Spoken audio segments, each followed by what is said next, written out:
Ok, nós vamos recomeçar então. Ontem eu tentei introduzir o assunto de uma forma mais histórica. O tema dessa semana é justamente o Sínodo de Dort, os chamados 5 pontos do calvinismo. Então, o que eu tentei fazer ontem foi oferecer um panorama histórico da controvérsia. A cidade de Dort fica na Holanda. A controvérsia começou justamente dentro da Igreja Reformada Holandesa. O que estava em jogo, aparentemente, era defender Deus da acusação dele ser o autor do mal, por conta daqueles debates infralapsarianismo, supralapsarianismo, e essa tensão acabou gerando esse chamado sínodo, que é um sínodo, foi talvez o último grande sínodo internacional da história da Igreja, onde pastores, teólogos da Alemanha, da própria Holanda, da Inglaterra, estiveram ali presentes, da Suíça também estiveram presentes ali, durante alguns meses, uns 5, 6 meses, para elaborar os chamados cânones de Dort, da onde vem o que a gente conhece como os 5 pontos do calvinismo, resumidos naquele acróstico chamado TULIP. Hoje nós vamos tratar da primeira letrinha do acróstico, que é a total depravação. Então eu quero mapear com vocês a chamada teologia do pecado. Amanhã eu quero tratar da doutrina da eleição junto com a doutrina da expiação particular, ou eficaz, ou limitada. A gente vai debater um pouco esses diferentes vocábulos aí que são usados para descrever a chamada obra da expiação de Cristo. Na quinta-feira nós vamos tratar da conversão e da graça eficaz, do chamado irresistível. Na sexta-feira a gente trata da perseverança dos santos. Algumas palavras introdutórias aqui. Ontem eu falei muito rapidamente da mudança filosófica que também está por trás do debate, uma perspectiva platônica sendo modificada para a perspectiva aristotélica. Eu, na verdade, eu só mencionei isso de passagem, nem desenvolvi detalhes essa questão, mas ontem eu estava tentando mostrar para vocês que os nossos debates teológicos eles são ancorados num contexto histórico, também no contexto social. Há questões políticas, muitas vezes, por trás dos nossos debates, e também há questões filosóficas por trás desses debates também. Uma crise que eu tenho algumas vezes com o estudo da história da Igreja, e eu já cometi esse erro também, é tentar isolar a história da Igreja da história maior, onde essa comunidade de fé está inserida. Então o que eu tentei fazer ontem foi justamente inserir os debates de Dort dentro desse contexto mais amplo, mostrando que as questões que estavam em jogo por trás do sínodo não eram apenas questões teológicas, mas tinham a ver com questões territoriais, questões sociais, questões políticas. Os reformados, os calvinistas, eles eram mais de camadas sociais mais baixas, eram bem fortemente arraigados com o país, bem nacionalistas. Os arminianos eram das camadas sociais mais elevadas, pessoas ligadas à aristocracia holandesa, pessoas que não tinham muito problema em reatar relações políticas com a Espanha, que era vista como um reino tirano, da onde a Holanda havia sido libertada pouco antes. Então, por trás de todo o debate teológico, por trás de toda a controvérsia teológica, há outras questões envolvidas também. A questão é a doutrina, havia a questão essencial da busca pela salvação, é o que estava em jogo na superfície, mas olhando por baixo dessa ponta, você tem outras questões também presentes ali, o controle da Igreja. O Estado tem o direito de controlar a Igreja? Ou a Igreja e o Estado são esferas distintas e separadas? Então acabou os debates sobre soteriologia, ingleses, alemães, suíços foram embora, os holandeses decidiram, dentro desse sínodo de Dort, que Igreja e Estado são esferas distintas. A Igreja tem o seu papel, o Estado tem seu papel, e o Estado não tem o direito de se imiscuir na esfera da Igreja. O Estado não tem o direito de apontar quem vai ser o pastor da igreja X, o Estado não tem o direito de remover um pastor da igreja Y, o Estado não tem o direito de se meter em questões doutrinais, em questões litúrgicas, em questões éticas. A igreja é uma esfera separada, autônoma em relação ao Estado. Deus lida com as duas esferas, Deus estabeleceu as duas esferas, mas elas são esferas autônomas. Para quem tem um pouco de familiaridade, Abraham Kuyper vai pegar essas decisões do do Sínodo de Dort, mais ou menos uns 200 anos depois, e ele vai elaborar essas decisões do Sínodo de Dort no seu famoso livro chamado Calvinismo. Não sei quem já leu esse livro aqui. Eu diria que, junto com as Institutas de Calvino, talvez seja um dos 2 ou 3 grandes livros da tradição reformada. E o que Abraham Kuyper vai lembrar e vai elaborar nesse livro chamado Calvinismo não é uma defesa da soteriologia calvinista, que é o que a gente está tratando essa semana aqui. Ontem eu disse que ser calvinista é mais do que meramente crer nos 5 pontos do calvinismo. Você tem uma visão de mundo, e é isso que Kuyper vai elaborar no seu livro Calvinismo. Então ele vai estabelecer no seu livro, a partir das decisões desse sínodo, 200 anos antes de Kuyper, 250 anos antes de Kuyper escrever seu livro, que Deus é criador. Ele é redentor, mas ele é criador. E ele é criador de todas as coisas. E quando Deus estabelece a criação, Deus estabelece pelo menos 3 grandes esferas. A esfera da família, a esfera do culto e a esfera do Estado. E essas esferas, elas, por assim dizer, elas têm independência uma da outra, mas as 3 esferas estão debaixo do comando de Deus. Deus estabelece linguagem própria, Deus estabelece ordens próprias, Deus estabelece leis próprias para cada uma dessas esferas. E o livro de Kuyper, eu diria que é leitura obrigatória para a gente hoje, na medida que a gente quer articular nossa fé com a criação, com o mundo ao nosso redor. Então, se você quer entender, por exemplo, a ligação da fé evangélica com a arte, com a política, com a ciência, o livro do Kuyper é leitura obrigatória. E ele, de certa forma, é um filhote das decisões que foram tomadas em Dort, dos conflitos e tensões que estavam envolvidos no Sínodo de Dort. Eu passei para o pastor Clayton uma apostila pequenininha, que não é de minha autoria, é uma tradução de um texto de um erudito americano, que resume toda a história da controvérsia, e eu coloquei no final uma tabela com 5 pontos do calvinismo versus 5 pontos do arminianismo. Então aí vocês podem procurar o pastor Clayton depois, ele pode fazer cópia e passar para vocês o material de apoio aí para ajudá-los. Vamos começar orando e vamos falar dessa doutrina tão complicada, chata, que é o pecado, né? Não é nada... É fácil falar do pecado de um lado, porque todos nós experimentamos o pecado. Do outro lado, é tremendamente desagradável, porque desmascara a gente também. Vamos orar e a gente recomeça então. Senhor, dá Teu Espírito para a gente. Ajuda-nos, ó Deus, a ouvir a Tua palavra. Senhor, nós vamos tratar agora da nossa miséria diante de Ti mesmo. Ó Deus, dá-nos humildade para ouvir a voz da Tua palavra. Dá-nos humildade para aprender da Tua palavra. Ó Deus, dá-nos humildade para, a partir da Tua palavra, repudiarmos nosso pecado, odiarmos o pecado onde quer que ele se manifeste. Do outro lado, amar intensamente a Tua cruz, porque é por meio dela que somos salvos, e é por meio de nosso Salvador Jesus que oramos. Amém. Ok, antes de entrar propriamente dito na doutrina do pecado, eu preciso fazer uma declaração básica aqui. Qual é essa declaração? No princípio, Deus nos criou todos à sua imagem e semelhança. E Deus, no princípio, criou-nos todos muito bons, sem pecado. Esse é um ponto importantíssimo quando a gente considera toda a doutrina da humanidade para afirmar. Uma tendência nossa, muitas vezes, é gastar muito tempo, por exemplo, pensando em como Deus criou os céus e a terra, que não é a matéria da Bíblia. A Bíblia não trata dessa questão que a ciência trata, que é algo da ciência, e muitas vezes a gente esquece de focar a nossa atenção naquilo que a Bíblia realmente tem a dizer sobre a chamada coisa criada. Então, uma declaração inicial importantíssima é lembrar que, ainda que a gente não tenha experimentado esse estado, nossos primeiros pais, Adão e Eva, e nós, neles, tendo-os como nossos representantes, nós fomos criados muito bons. Há um filme já antigo, chamado Grand Canyon, com Steve Martin.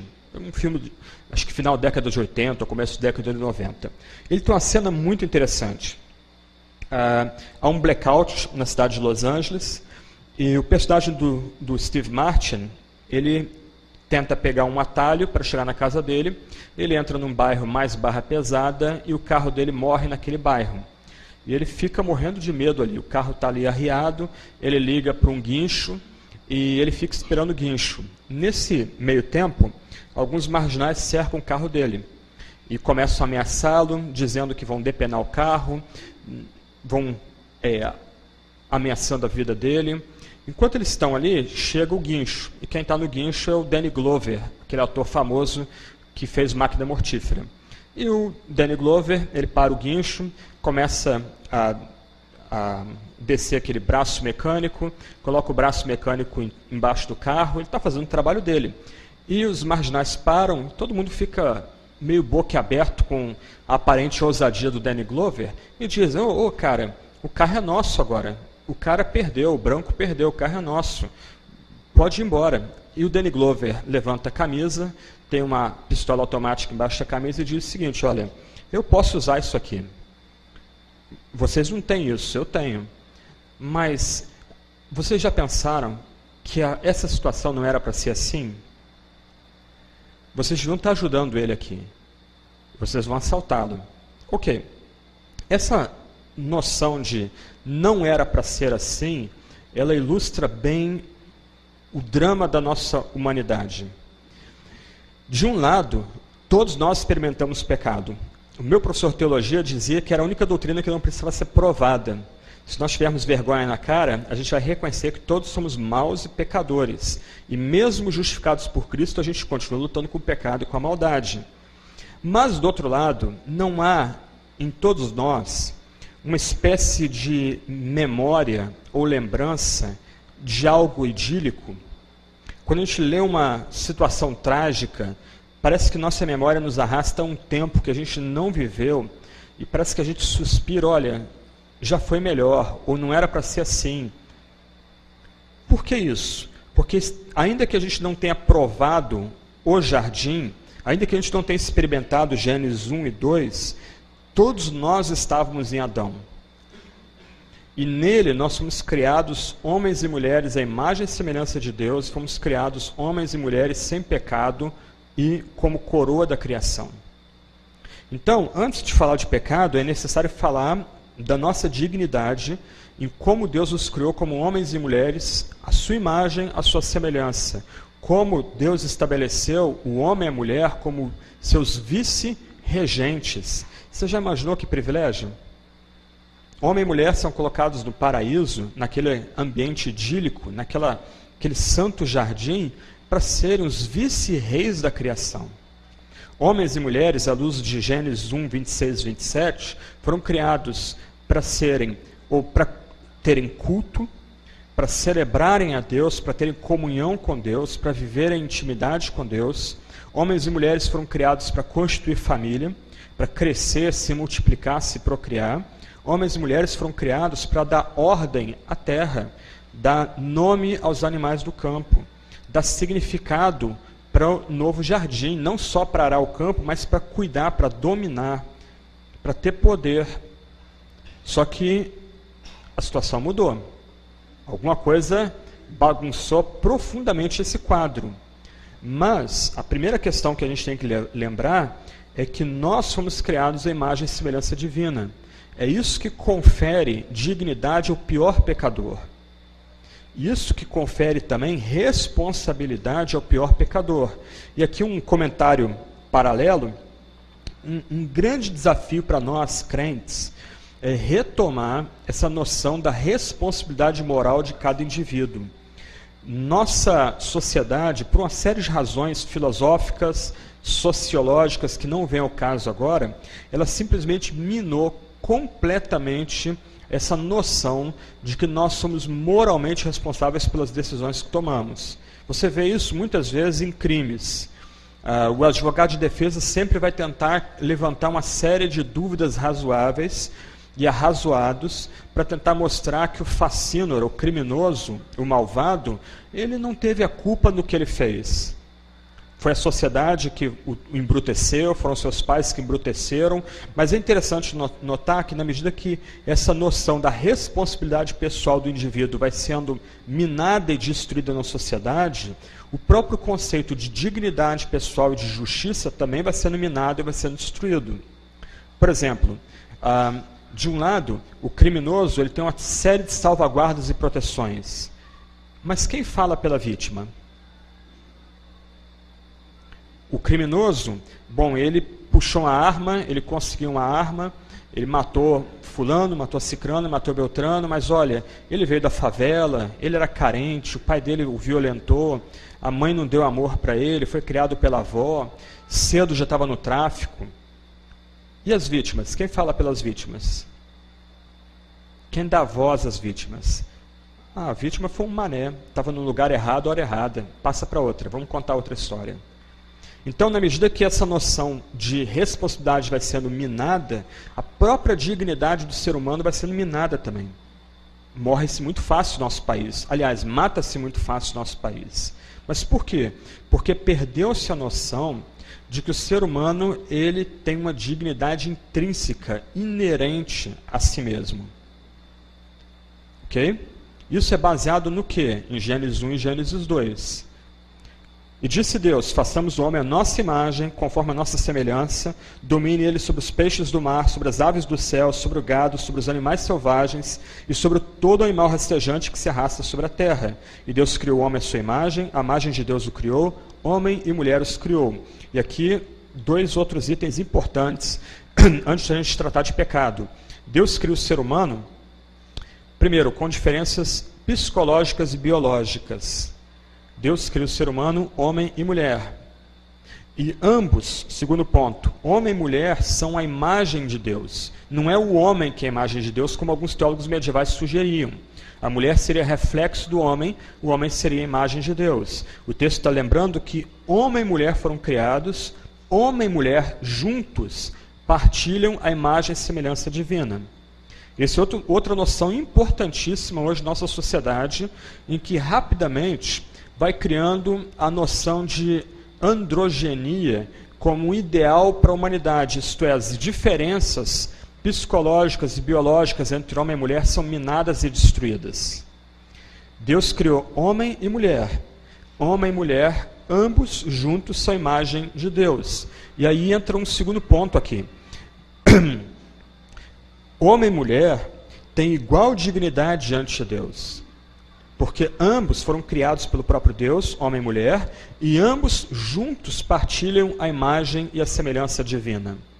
Então, não é a mulher ser pastora ou ser presidente, CEO, que dá dignidade à mulher.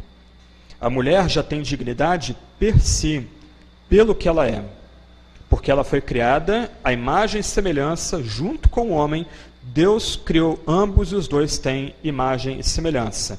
E isso é interessante, porque alguns dos debates do nosso tempo sobre a ordenação feminina partem da seguinte premissa. Olha, a mulher lá fora já é presidente, ela já é diretora, e a igreja não dá dignidade à mulher porque não permite que a mulher seja pastora. Mas qual o argumento que está por trás, qual é o ponto que está por trás desse argumento? Olha, a mulher só tem dignidade se ela fizer alguma coisa. Se ela trabalhar, ela tem dignidade. Se ela não fizer nada, ela não tem dignidade. Mas para a teologia bíblica, a mulher já tem dignidade igual ao ser humano pelo que ela é. Ela não precisa acrescentar nada a si mesma para ser contada como uma mulher criada à imagem e semelhança, junto com o homem, do próprio Deus. Ela tem dignidade pelo que ela é. Ela não precisa de um título, ela não precisa de um trabalho, não precisa de um serviço. Ela já é criada à imagem e semelhança divina. Então, acaba que a ideia da imagem e semelhança é uma via de mão dupla. Ela, de um lado, estabelece a responsabilidade de todo ser humano diante de Deus, e acho que vai ser terrível para brasileiros acostumados a dar jeitinho, quando no dia do julgamento não vai ter jeitinho. Matou, violou, roubou, defraudou, mentiu, não vai ter desculpa. Aquela pessoa vai ficar diante do trono, e em vez de ter um cordeiro, vai ser confrontada por um leão terrível, e ele vai se reconhecer pecador. e vai para o inferno dando glória a Deus pela sua reta justiça, porque ele vai entender que ele é digno da condenação eterna. Do outro lado, nós temos dignidade pelo que nós somos. Nossa sociedade impõe a noção de que somente se a gente acrescentar algo ao nosso nome, nós vamos ser dignos. A Bíblia não ensina isso. A Bíblia lembra que o menor aqui no nosso meio, ele tem que ser celebrado como homem, como mulher, criada à imagem e semelhança divina. A pessoa é letrada, ok? Ela é criada à imagem de Deus, ela tem que ser amada como uma criatura feita à imagem e semelhança divina, e ela é tão digna quanto mais erudito em nosso meio, porque ela recebeu a imagem divina. Ela não precisa acrescentar mais nada a quem ela é, a sua história pessoal, para ser reconhecida como um homem digno, uma mulher digna. Ok?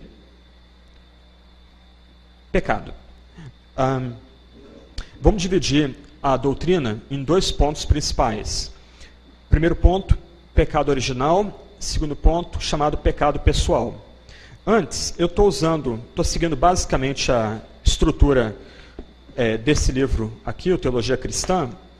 Então, se vocês quiserem acompanhar, eu estou mais ou menos aí na página 98.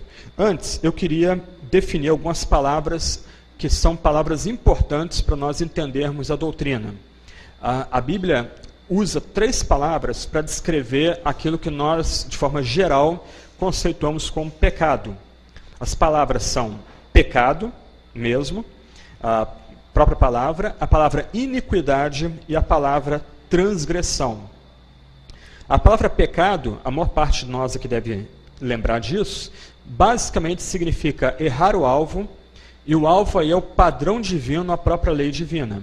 Então, essa palavrinha aí, por exemplo, no Antigo Testamento, ela aparece exatamente 593 vezes. E é a palavra mais comum na Bíblia para descrever esse mal terrível que nós fazemos contra o nosso Criador. Já no Novo Testamento, a palavra aparece 173 vezes. Então, a primeira palavra empregada na Bíblia para descrever o que um puritano chamou de um mal sem par é pecado.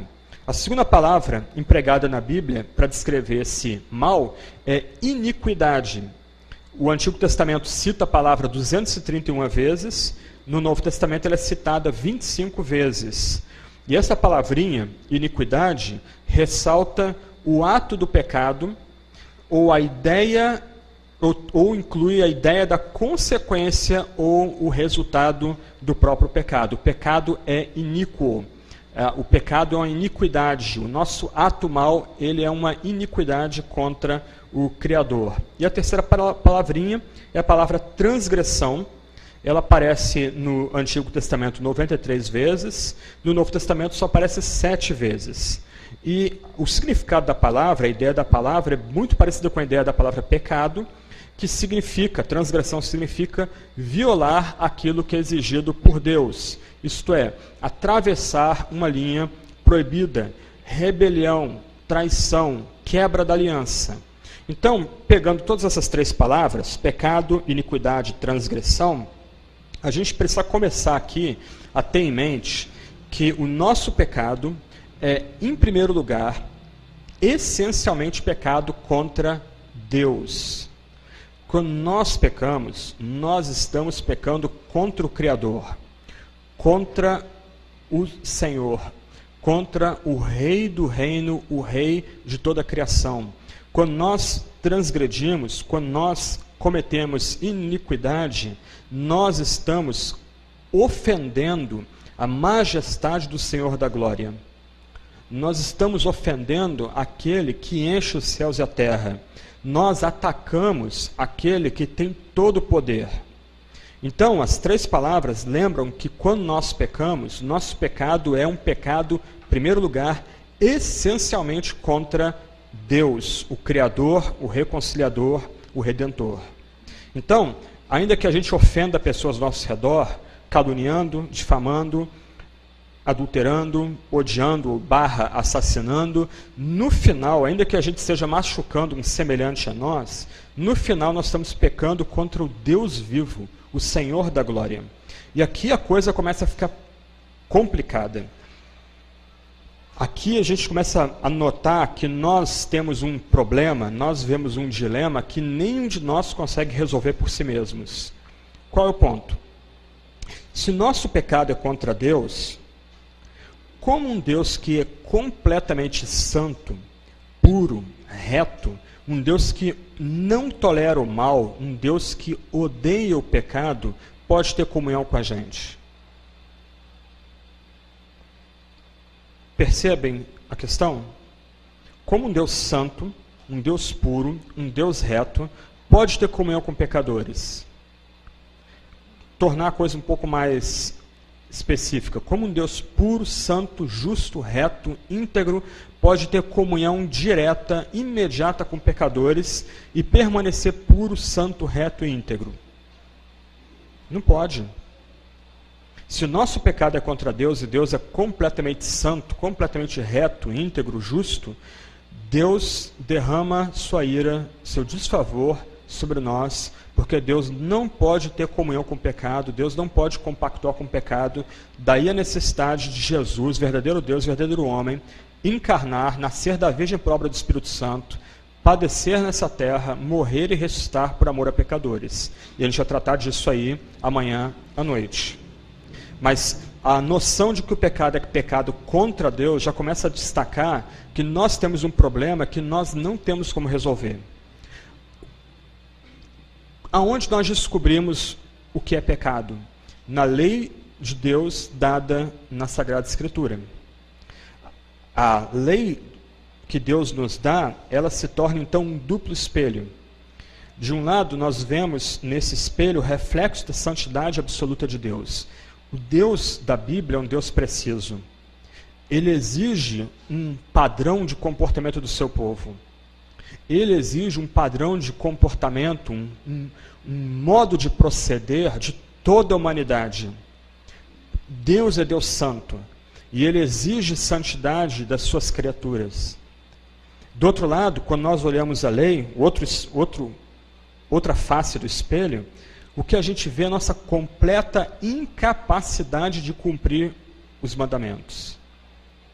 Então, se de um lado o pecado é pecado contra Deus, Deus também não nos deixa entregues ao relativismo, à nossa imaginação, ao legalismo, quando nós somos chamados a entender o que é pecado, pecado contra Ele mesmo.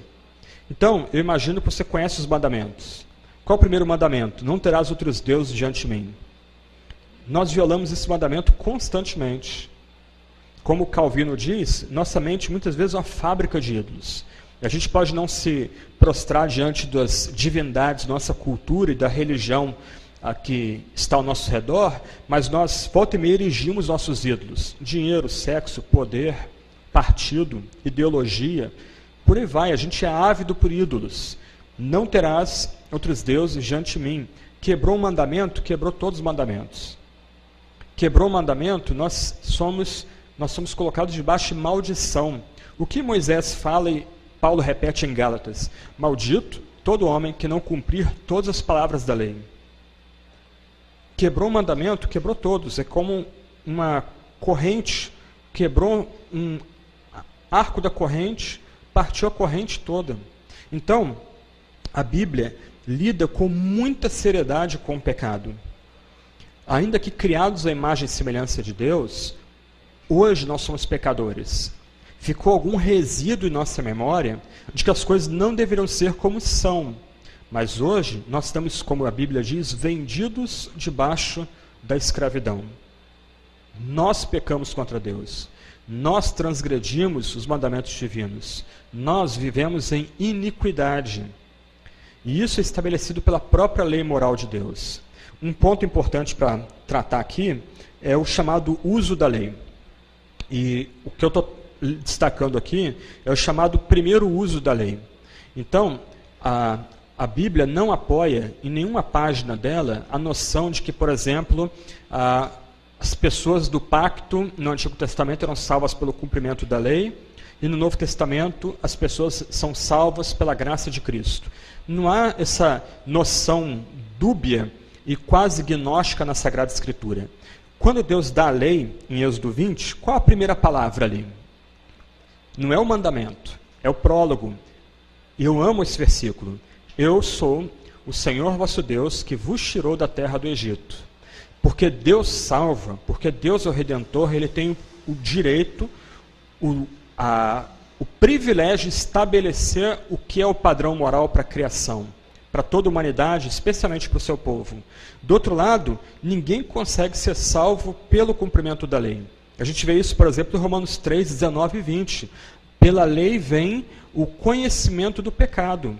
Quando nós olhamos a lei, então, nós sabemos que somos pecadores. A gente não consegue cumprir a lei. Ah, mas espera aí, Jesus não veio romper com isso? Não, de forma nenhuma. Quando você lê lá Mateus 5 a 7, o que Jesus diz? Ouviste que foi dito aos antigos, lá em Moisés, agora eu vos digo.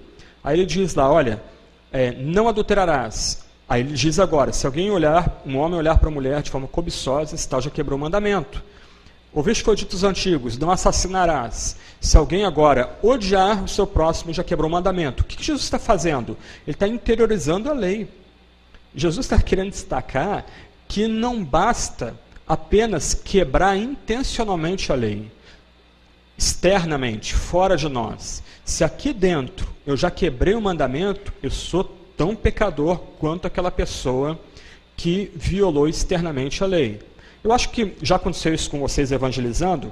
Você vira para a pessoa falando de Jesus e a pessoa diz, olha, eu não bebo, não fumo, nunca matei ninguém, sou casado com a mesma esposa há tanto tempo. Como é que você sai de um dilema desse? Virar para o cara e diz, olha, você já viu uma mulher na televisão? Você já cobiçou uma mulher na televisão? Ok, então você é adúltero.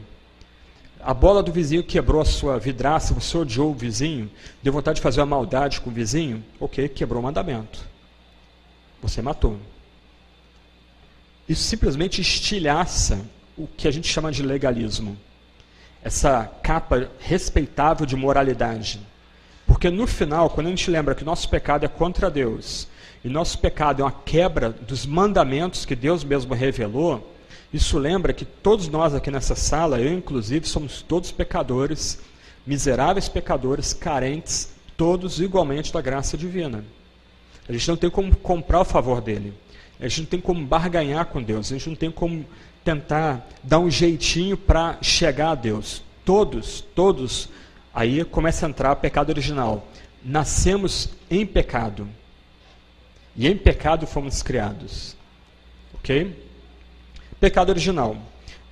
Eu não vou entrar nos debates históricos. Ontem eu já falei um pouquinho sobre pelagianismo, a posição de Armínio, mas tradicionalmente, antes mesmo de Agostinho de Hipona, famoso bispo lá do norte da África, a igreja já falava da origem do pecado. E a noção de pecado original, ela quer destacar da onde veio o pecado. Qual a sua origem? Qual a sua raiz? De onde ele veio? Então, a noção aqui é destacar que houve um tempo que o pecado entrou na criação.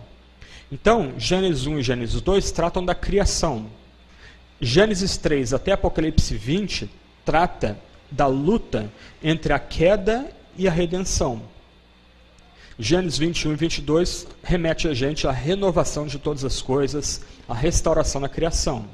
Mas a partir de Gênesis 23, a partir de Gênesis 3, algo aconteceu. Alguma coisa ocorreu na história que mudou todo o relato da criação de forma dramática. Até então, tudo era idílico. Até então, tudo era literalmente paraíso. Só que alguma coisa agora mudou. O que mudou? O primeiro casal, nossos cabeças, nossos representantes, eles deliberadamente desobedeceram a Deus, comeram da árvore do fruto do proibido. Eles, por assim dizer, quiseram a deificação, quiseram a sua divinização, e com isso, não só foi atribuído a eles pecado, como foi atribuído pecado a toda a sua geração, e eles agora foram banidos, foram expulsos do paraíso. Como é que a gente entende essa história? À luz do Novo Testamento. E aí a gente tem que ir para Romanos capítulo 5, versos 12 a 21, que talvez seja a mais importante exposição da ligação do pecado de Adão com o nosso pecado. Eu queria ler essa passagem com vocês aí.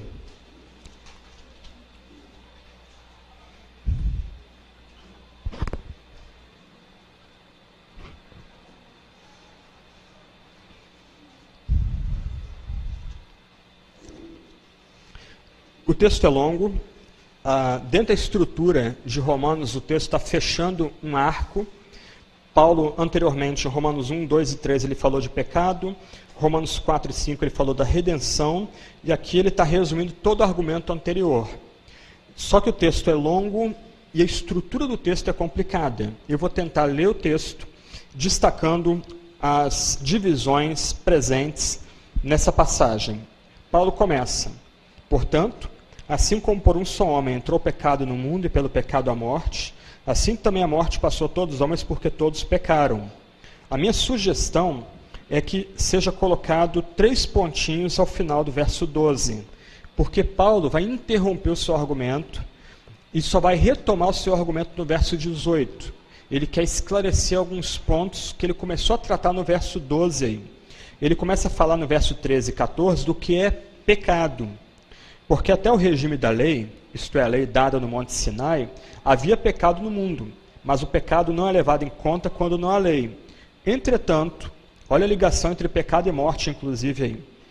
Entretanto, reinou a morte desde Adão até Moisés, mesmo sobre aqueles que não pecaram à semelhança da transgressão de Adão, o qual prefigurava aquele que havia de vir. Aí Paulo fechou a explicação do que é pecado, mencionado no verso 12, versos 15 e 16, e depois, versos 15 a 17, ele faz um parênteses. De um lado, ele estabelece a similitude entre Adão e Cristo. E ele vai voltar a desenvolver isso nos versos 18 em diante. O que um fez tem consequência para todos, muitos. O que Adão fez tem consequências para toda a humanidade. O que Cristo fez tem alguma ligação com, verso 17, todos aqueles que o receberam. Paulo esclarece o que é pecado e agora faz as diferenças. O que Adão fez e qual foi a funesta herança que Adão legou para a posteridade. O que Jesus fez e qual é a herança que ele lega àqueles que o recebem. Todavia, não é assim o dom gratuito, como a ofensa. A graça é superior. Porque se pela ofensa de um só morreram muitos, muito mais a graça de Deus e o dom pela graça de um só homem, Jesus Cristo, foram abundantes sobre muitos. O dom, entretanto, não é como no caso em que somente um pecou, porque o julgamento derivou de uma só ofensa para a condenação, mas a graça transcorre de muitas ofensas para a justificação. Se pela ofensa de um e por meio de um só reinou a morte, muito mais os que recebem, entre parênteses, pela fé, a abundância da graça e o dom da justiça, reinarão em vida por meio de um só, a saber, Jesus Cristo. Agora Paulo estabelece a diferença entre Adão e Cristo e mostra a superioridade da obra de Cristo sobre a obra de Adão. Verso 18, Paulo volta ao verso 12. Pois, assim como por uma só ofensa veio o juízo sobre todos os homens para condenação, assim também por um só ato de justiça veio a graça sobre todos os homens que creem, verso 17, para a justificação que dá vida. Paulo agora resume todo argumento. Porque, como pela desobediência de um só homem muitos se tornaram pecadores, assim também por meio da obediência de um só muitos se tornarão justos. Sobreveio a lei para que avultasse a ofensa, mas onde abundou o pecado, superabundou a graça, a fim de que, como o pecado reinou pela morte, assim também reinasse a graça pela justiça, para a vida eterna, mediante Jesus Cristo, nosso Senhor. Qual é o ponto dessa longa passagem? Paulo vai repetir o argumento em 1 Coríntios 15, e o autor de Hebreus vai tocar de passagem no argumento, de forma quase tangenciando o argumento em Hebreus capítulo 7. Qual é o ponto aqui de Paulo? O ponto é que toda a história da redenção, de Gênesis e Apocalipse, pode ser resumida em 2 personagens históricos, Adão e Cristo. O que cada um desses personagens fez teve consequências para toda a humanidade. Adão caiu, toda a humanidade cai com ele. Qual a prova disso? Todos morrem.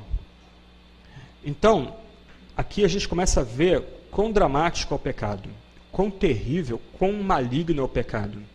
Quando o nosso primeiro pai caiu, Deus diz, certamente morrerás. Essa morte se refere a 3 diferentes tipos de morte. Primeiro, Adão morre espiritualmente ali. Segundo, é prometido a Adão, por assim dizer, que ele vai morrer fisicamente. E o mais terrível, terceiro lugar, se ele não provar vida espiritual, Adão vai morrer eternamente. E todos que estão em Adão e permanecem em Adão provam essas 3 mortes. Primeiro, morte espiritual. O ser humano, a partir de Adão, a partir da queda, do pecado de Adão, ele não consegue mais por si só se relacionar com Deus. Ele não tem mais prazer no Criador. Ele não tem mais amor pelo Criador. Ele não busca o Criador pela glória e pelo prazer do Criador. Segundo, estamos todos fadados a provar a morte física. O último inimigo, o mais terrível inimigo. E a morte física entra na criação por causa do pecado de Adão. Nós não fomos criados para a morte. Quando Jesus vai ressuscitar Lázaro, por que ele chora? Não é por causa de uma suposta falta de fé das irmãs de Lázaro. Jesus chora por causa da estupidez da morte.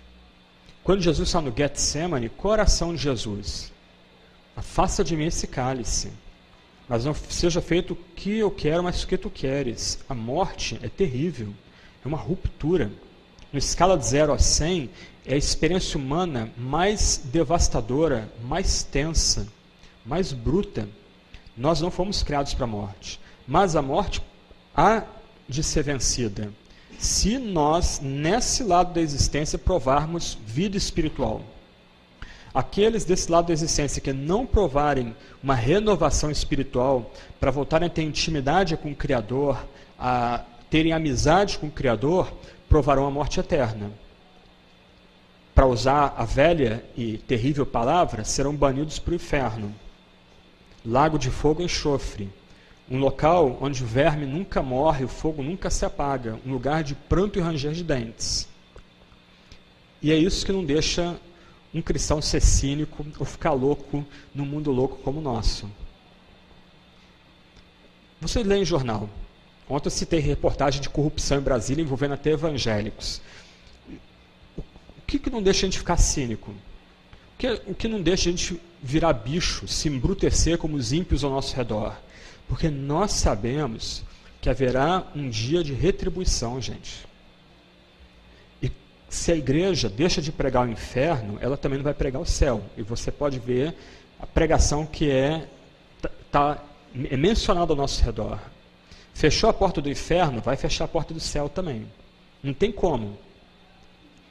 A gente tem que lembrar, de novo, com poder, com garra e com lágrimas nos olhos, que quem não se arrepender e não crer em Jesus Cristo, não ter sua vida renovada, vai ser banido para o inferno. Vai ser lançado ao inferno, lugar de pranto, ranger de dentes, por toda a eternidade. Ok. Puxa, mas eu ser condenado pelo pecado de outrem, isso é injusto. Isso não vale, não vou brincar mais. Mas não é assim que é a vida? O que nós fazemos não tem conexão com o que está ao nosso próximo? Por exemplo, você recebe o mal de outra pessoa. O mal que você recebe de outra pessoa não vai suscitar pecado em você? Pensa num pastor de uma comunidade, de uma igreja. O cara adultera. O pecado dele não tem consequências para si próprio, para sua família, para a própria igreja, para todo mundo ao redor? E o pecado dele não suscita pecado em outras pessoas? Nós estamos interligados. Como dizia John Donne, lá no século XVII, nenhum homem é uma ilha. Todos nós estamos interligados. Não tem como fugir dessa realidade. As nossas escolhas, as nossas decisões que nós fazemos dia a dia, elas afetam a vida de outras pessoas. O nosso pecado, ela afeta a vida de outras pessoas. A gente não tem como fugir disso. Essa desculpa de se refugiar num suposto individualismo, eu faço o que eu quero, não dou conta da minha vida para ninguém. Isso é tosco. Isso não se sustenta quando a gente começa a entender quão complexa é a vida, como nós estamos presos numa teia de relacionamentos, e como muitas vezes uma escolha errada pode destruir toda essa teia e fazer outras pessoas pecarem, às vezes pecados até mais grosseiros que nós cometemos. Então, de um lado, não há injustiça nenhuma em nós recebermos a herança maldita de nosso primeiro pai. Porque quando nós pecamos, outras pessoas recebem essa herança maldita também, dada por nós. Do outro lado, a Bíblia lida com Adão como cabeça da humanidade. A Bíblia lida com Adão, para usar um vocábulo que foram os calvinistas que criaram, como deputado da humanidade. Se nós, do outro lado, estivéssemos no lugar de Adão, lá em Gênesis 3, nós teríamos feito a mesma escolha maldita que Adão fez. Ele era nós. Nós éramos ele, nós estávamos com ele. Ele é o nosso representante. Ele é o nosso cabeça. É como se, usando a linguagem de Hebreus, todos nós estivéssemos nos lombos de Adão, lá em Gênesis. Os pelagianos são toscos, do passado e do presente, psicologicamente superficiais, e a gente vai ver isso daqui a pouco, e teologicamente, exegeticamente superficiais. Diferente de Pelágio, Adão não é um mau exemplo. Adão é o nosso representante. Nós estávamos nele. Ele fez a escolha que todos nós faríamos. E a prova de que nós herdamos o pecado, a condenação, o juízo, é que todos nós morremos. Onde a morte entra no relato? Na queda de Adão. Como juízo, não se escandalizem, um juízo gracioso de Deus sobre o nosso pecado. Porque aí a morte, tão terrível, tão bruta, tão repugnante, ela impede que pecadores vivam para sempre. É vedado a esses pecadores a árvore do sacramento, a árvore da vida. Que do outro lado, ela é redescoberta em Apocalipse 21 e 22. Ela está no centro da cidade. Nós vamos poder comê-la para viver para sempre, viver por toda a eternidade. Mas o ponto aqui é que, se Deus criou todos nós em Adão, homens e mulheres sem pecado, coroa da criação, Deus olhou Adão e Eva e os viu como muito bons. O clímax de todo o relato, em Gênesis capítulo 1, do outro lado as coisas mudaram. E o que Adão fez, o que a sua esposa fez, teve consequências para toda a humanidade. O que eles fizeram bagunçou toda a nossa existência. Nenhum de nós nasce mais em retidão ou bondade original. Ah, mas nem as criancinhas, nem as criancinhas. Até elas já nascem em pecado. Até elas, desde cedo, mesmo amamentando no seio da sua mãe, já as criancinhas carecem da graça do Salvador. O próprio Jesus recebe as criancinhas e seu conselho. Elas necessitam da graça de Cristo. Daí a noção de que uma esposa cristã não deve se separar do seu marido não crente, o marido cristão não deve se separar da sua mulher não crente, porque o cristão santifica a sua família, santifica o seu filhinho, a sua filhinha. Teologia da aliança. A graça é para vós, vossos filhos, para todos quantos o Senhor chamar. Até os pequeninos precisam da graça. Quer uma prova empírica? Pega dois pequenininhos, bem fofinhos, bem bonitinhos, bacaninhas, dá um brinquedo para os dois ali. Você vai ver a criança dizendo: Gugu, Dadá, brinca você primeiro? De forma nenhuma, é meu, vai brincar. E só vai dar o presente para o outro, o brinquedo para o outro, depois que quebrar o brinquedo e quebrar bem quebrado o brinquedo.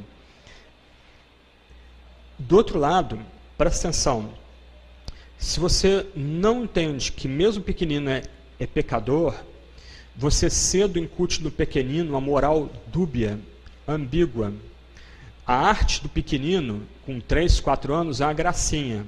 Com 5 anos, aí é pecado, desobediência e ofensa contra o pai. Você acha que o pequenino não saca logo essa ambiguidade desde cedo? A gurizada é inteligente pra caramba. E eles são mestres em manipular os adultos e os pais responsáveis desde cedo. De onde vem isso? Dessa ambiguidade nossa em rir do que é pecado até uma determinada época e depois achar feio aquele pecado. Todos fomos nascidos e criados em pecado. Qual a ligação entre o pecado original e o pecado que nós cometemos hoje? Davi expõe isso no Salmo 51, versos 3 a 5. a ligação aqui é brilhante. Alguém já disse que alguns crentes no passado pintavam esse salmo de preto. Tão dramático é o salmo, carga emocional tão dura. Você lembra do contexto? O rei que é amado por Deus não só adultera, mas assassina um dos seus guarda-costas mais fiéis. E lá pelas tantas, esse homem, quebrado, compungido, humilhado, ora: pois eu conheço as minhas transgressões, e o meu pecado está sempre diante de mim. Pequei contra ti e contra ti somente, fiz o que é mal perante os teus olhos, de maneira que serás tido por justo no teu falar e puro no teu julgar. Gente, isso aqui é um murro no estômago. O nosso herói aqui, o rei Davi, ele é de uma honestidade brutal e comovente. Ele está usando aquela palavrinha, né, que a lei de Deus é um caminho reto, e ele está lá, ó, quebrando o caminho, cortando o caminho. E ele diz lá: conheço as minhas transgressões e o meu pecado. Ele errou o alvo. Esse errar o alvo está sempre diante dele. Aí olha o verso 4. No final ele transgride e peca contra quem? Contra o Deus vivo, o Deus do pacto, o Deus da aliança, o Deus que fez promessas a esse homem. Aí verso 5. Eu nasci na iniquidade e em pecado me concebeu minha mãe. O salmista faz uma ligação entre a origem do pecado em Adão, o fato de que todos nós agora nascemos em pecado por causa do pecado de Adão, o fato de que ele peca, com o fato de que nós aqui pecamos. Por que nós pecamos hoje? Por causa do pecado do nosso primeiro pai. Ah, mas isso é injusto. Mais uma vez, não é injusto. Porque quando nós pecamos, nós também legamos às pessoas ao nosso redor maldição, condenação, transgressão. Do outro lado, se qualquer um de nós, eu mesmo, estivesse no lugar de Adão, eu faria a mesma escolha maldita que Adão fez. Eu escolheria querer ser como Deus. Que loucura! E desobedecer a palavra de Deus não toca nesse fruto. Ok? Vamos parar um pouquinho. O chefe aí quer dar uma palavra. Agora as perguntas. Ok? Vamos lá então. Primeira pergunta. Quem é o autor do mal?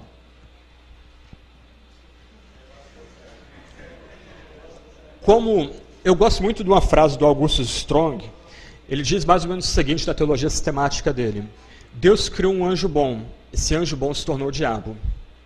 Então a Bíblia nunca atribui a Deus como autor do mal, isso é uma blasfêmia. Do outro lado, a Bíblia lembra que o mal está debaixo do controle de Deus, o mal não é uma força autônoma, o diabo é o diabo de Deus. Então, o mal só vai até onde Deus estabeleceu. Nesse sentido, tornar a coisa um pouco mais escandalosa aqui para vocês, não há nenhum conceito de vontade permissiva na Bíblia. Ah, Deus permitiu o mal. Isso não existe na Bíblia. Deus usa o mal. Vamos tentar ilustrar isso aqui. E eu vou citar 2 textos bíblicos para encerrar esse ponto aqui.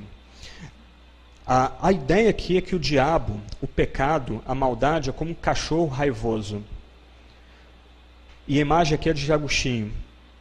Esse cachorro raivoso só vai até onde a corrente permite.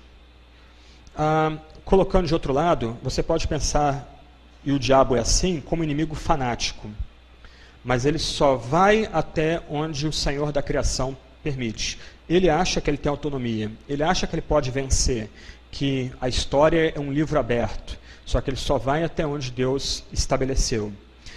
Nesse sentido, então, por exemplo, você vai para Atos 2 e Atos 4, é muito curioso que os apóstolos 2 vezes repetem isso, que todo o mal que os homens intentaram contra Jesus Cristo foi pré-ordenado e pré-conhecido pelo próprio Deus. A morte de Jesus não é um mero acidente, a morte de Jesus não pegou Deus aí de surpresa, não pegou Jesus de surpresa, tudo foi devidamente, ou tudo ocorreu como no script divino. Você vai para Apocalipse 13:8, qual é a afirmação do apóstolo? Digno é o cordeiro que foi morto desde antes da fundação do mundo. O que acontece na história é um desdobramento de algo que já ocorreu na eternidade. E onde nós vemos a resolução do problema do mal? Apocalipse 21, 22. Quando Cristo voltar em glória e o mal for completamente derrotado e banido da criação. Então, o crente ele vive entre tempos, entre o já e ainda não. Nós ainda lutamos com o poder do mal, nós experimentamos a pressão do mal, só que do outro lado nós somos convictos que o mal já é o inimigo derrotado. Nós estamos escutando, usando uma linguagem militar, os últimos sons de uma batalha que já foi encerrada. Está lá os tiros, tum, tum, tum, tum, mas a batalha já foi encerrada e a vitória é de Cristo, do Cordeiro, dos seus santos anjos, daqueles que estão junto com Ele. Okay? Então Deus não é o autor do mal. Deus criou anjos bons, Deus criou seres humanos muito bons. Mas, como diz a Confissão de Westminster, de forma brilhante, Deus decretou permitir nesse caso que o diabo, um anjo bom se tornasse o diabo e que o diabo levasse os seres humanos ou induzisse os seres humanos à queda. Ok? Bom.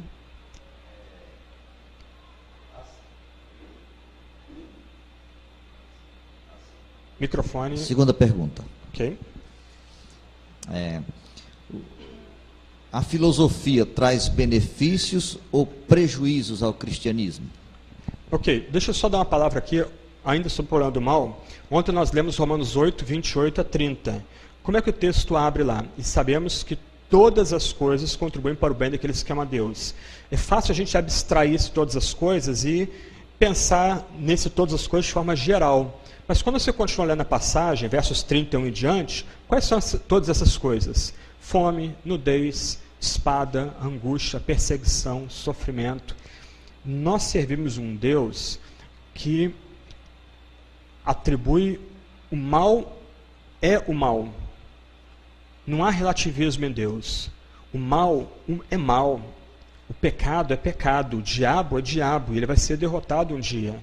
Só que o nosso Deus, ele tem poder de torcer a intenção demoníaca, torcer o mal e fazer o mal, usar o mal para grande bem dos seus filhos. Ok? Daqueles que foram chamados segundo o seu propósito, ou segundo uma tradução talvez um pouco mais precisa, segundo o seu santo decreto. Ok. Questão da filosofia aqui. Essa é uma pergunta importante. Por exemplo, João, no seu prólogo, começa dizendo, no princípio era o Logos estava com Deus, o Logos era Deus, tudo foi criado por meio do Logos. Na altura em que João escreve seu evangelho, mais ou menos 80 ou 90 depois de Cristo, a palavra Logos era empregada pelo menos de 4 formas diferentes da cultura filosófica helênica. Notem, João ele não rejeita a filosofia da sua época. Ele está usando a filosofia da sua época como uma ponte para comunicar a mensagem do Messias, só que em subordinação e interpretada pelo próprio Messias, pelo verbo da vida que é Jesus Cristo. O problema da filosofia é quando a filosofia é colocada acima da Bíblia. Quando as pessoas tornam a verdade da Bíblia uma verdade esotérica, isto é, olha, você só pode interpretar a Bíblia se você fizer um curso de filosofia. Olha, você só pode interpretar a Bíblia se você ler algum filósofo contemporâneo aí famoso. Mas não é assim que a gente lida com a fé. A fé é uma verdade aberta a qualquer homem ou qualquer mulher. Qualquer pessoa aqui pode ir à Sagrada Escritura e ouvir a voz de Deus na Sagrada Escritura. Você não precisa de um óculos prévio para chegar à Sagrada Escritura. Então, a filosofia se torna um entrave na construção da teologia quando a filosofia vira esse óculos para interpretar a Sagrada Escritura. Você começa a encaixar categorias na Bíblia que não são categorias bíblicas, mas são categorias essencialmente filosóficas. Do outro lado, quando a filosofia se torna uma ferramenta para articular a teologia e para comunicar a fé para outras pessoas, então a filosofia é benéfica. E aí a gente tem que conhecer um pouquinho de filosofia. Há vários livros introdutórios em português. A Vida Nova tem um muito legal, Filosofia para Iniciantes, do R.C. Sproul. É um bom ponto de partida, uma leitura rápida e descomplicada para quem quer ter uma visão panorâmica do que é filosofia. mas a filosofia sempre como ferramenta, como em João. Então o cristão não tem uma atitude de rejeição da filosofia por si só. Ele vai rejeitar a filosofia quando há uma noção de que nós somos dependentes da filosofia para interpretar a Bíblia. Deixa eu dar um exemplo. A gente vai falar de eleição e predestinação, mas alguns anos atrás um colega batista lançou um livro muito pretensioso em que ele mais ou menos defendia o seguinte ponto: após física quântica não faz mais sentido falar de Deus em cima, o ser humano embaixo, de eternidade, de céu, de tempo, de predestinação. A filosofia quântica esvaziou isso. Peraí, a gente teve que esperar 2000 anos para finalmente entender Efésios capítulo 1? Qual o problema desse colega? Ele coloca a filosofia, ou pelo menos um dado da ciência, até discutível, acima da verdade da Bíblia. Isto é, você não entende a Bíblia se não entender o que é física quântica. Como eu não entendo nada de física quântica, eu vou continuar então sem entender a Bíblia. Vai continuar sendo um mistério para mim essa questão de tempo, eternidade, etc. e tal. E o que falar então de Agostinho? Que já no século IV para o século V gastou um tempão, um dos poucos homens de toda a história, a meditar no que vem a ser tempo. O que é eternidade de fato? Então esse é o risco. Colocou a filosofia sobre a Bíblia como um óculos para interpretar a Bíblia, aí já destruiu a filosofia e já destruiu a própria Sagrada Escritura. Do outro lado, quando você coloca a filosofia debaixo da Bíblia, subordinada à Sagrada Escritura, ok, então a filosofia se torna boa, ela é uma boa ferramenta para ajudar a gente. Ok?